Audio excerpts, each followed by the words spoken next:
गुलाब के फूल का बेटा। एक दुष्ट जादूगरनी थी। उसके घर के सामने एक बड़ा सा बाग था। बाग में बहुत सारे फूल लगे हुए थे।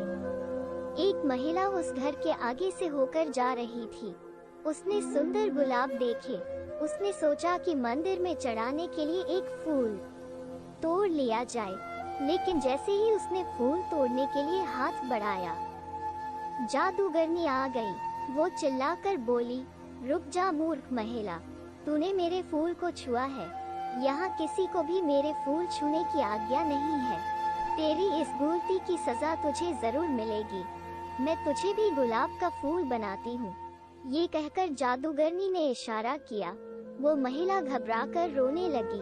वो बोली, मुझे माफ कर दो, मुझसे बहुत बड़ी भूल हो गई। मेरे ऊपर दया करो, मुझे फूल मत बनाओ। उसका रोना सुनकर जादूगरनी ने कहा, मैंने एक बार जो कह दिया वो तो होकर ही रहेगा। मैं इतना कर सकती हूँ कि तेरी सजा थोड़ी कम हो जाए।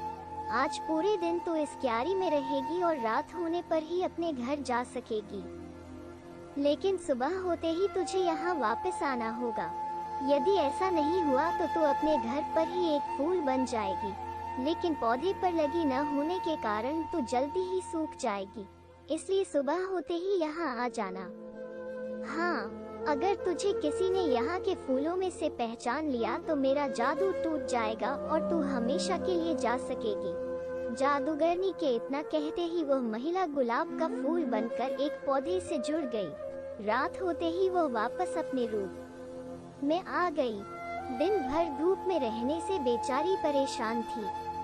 वो देर रात अपने घर पहुंची। घर पर सब परेशान थे। उसने पूरी कहानी अपने बेटे को सुनाई। उसके बेटे ने कहा, माँ आप सुबह वहाँ वापस चली जाना। मैं आपके कुछ देर बाद आऊँगा और आपको पहचान लूँगा। आप बिल्कुल चिंता मत करो।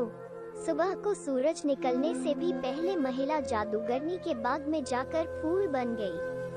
तभी उसका बेटा वहाँ आया। उसने देखा वहाँ गुलाब के बहुत सारे पौधे थे। उन पौधों पर सैकड़ों फूल लगे हुए थे। उसने एक एक फूल को ध्यान से देखना शुरू किया। काफी सारे फूल देखने के बाद उसने एक फूल चुना और बोला, यही मेरी माँ है। इतना कहते ही उसकी माँ पर किया गया जादू टूट गया। वो अपने रूप में वापस आ गई। खुशी में उसने अपने बेटे को गले से लगा लिया। उसने बेटे से पूछा, एक बात बता बेटा, तूने मुझे पहचाना कैसे?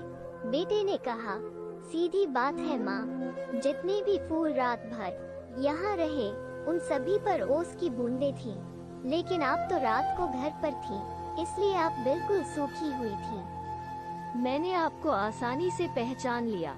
अपने बेटे की बुद्धिमानी देखकर माँ को बहुत खुशी हुई। जादूगरनी ने जब माँ और बेटे का प्यार देखा तो उसको इतना अच्छा लगा कि उसने सबको परेशान करना छोड़ दिया। अब वो दुष्ट जादूगरनी नहीं थी, बल्कि एक अच्छी और नेक जादूगरनी बन गई थी।